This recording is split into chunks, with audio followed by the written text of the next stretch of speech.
When I went to high school, of course, Margaret was there, and I don't think I realized what an impact she was making on women's sports. Because, when in those days, in the fall there was football. That's it. In the winter there was basketball and wrestling, and then girls had a basketball program, but it was half court. They played offense on one end and defense on the other. And you and I were on offense, we didn't go across the half line. We had to pass it to the other end. And then the offense or the defense took over. So she coached that. At that particular time, the male athletic program was dominant over anything, and girls was wherever they could squeeze in to get a place. But she was a fighter, and if there was a girls' sport, she was the one that was running it. PE teacher Margrett Kopf came to McMinnville High School in 1939. At that time, girls' athletics at MHS were virtually non-existent. She immediately formed a Girls Athletic Association, which gave female students the opportunity to compete in several kinds of sports and activities, with Margaret as the coach for most of them. She authored the GAA Handbook, which has been used as a model of success in prep school athletics all throughout the nation for decades.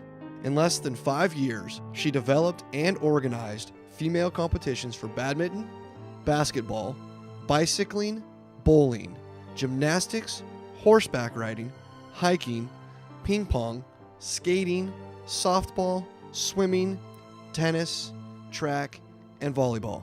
In 1946, Kopf began coaching both the girls and boys tennis teams, which she would continue to do for many years. Season after season, Margaret had great success as coach and ambassador of women's athletics at MHS.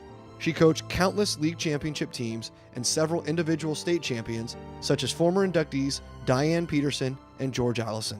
In 1948, Kopf added 2 new sports to McMinnville High School, camping and golf, and in just 2 years, GAA grew to an overwhelming 210 girls.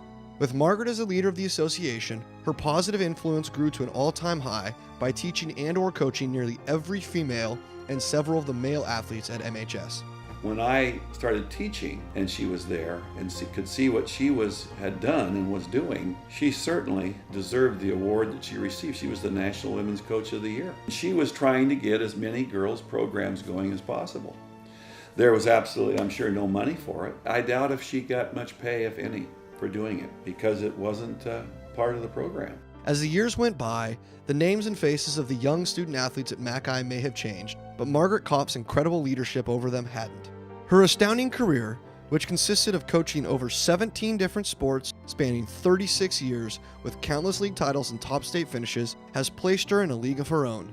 This is why the Oregon Sportscasters honored her with the Hayward Award for Outstanding Service in Girls Athletics in 1969. At the time, she was only the 5th woman to ever win the prestigious award.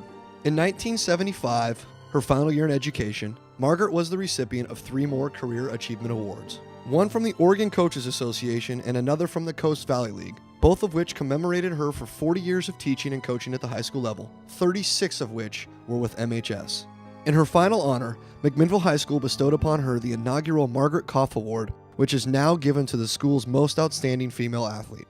With her name stenciled in time, McMinnville will never forget the pioneer and mother of female athletics at Mac High.